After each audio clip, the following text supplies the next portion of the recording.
So hey guys, welcome to my new blog. तर आज आपण आलेलो आहे माझ्या गावाला।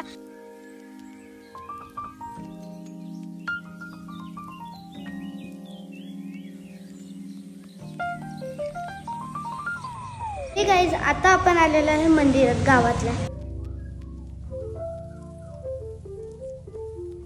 सो हे गाइस, आता आपण चाललोय क्रिकेट खेळायला। गाइस, आता मला येता दिसलेली आहे विहीर, तर तुम्हाला पण दाखवतो।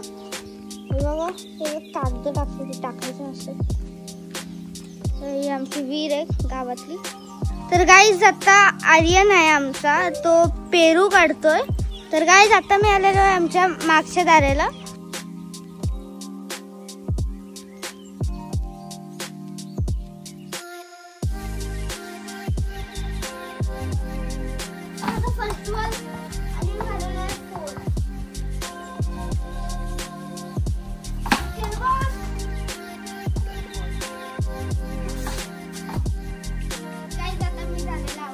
तर गाइस, तुम्हाला हा ब्लॉग कसा वाटला तुम्हाला कमेंट मध्ये सांगा। तर लाईक करा, शेअर करा, सबस्क्राइब करा। Thank you so much watching.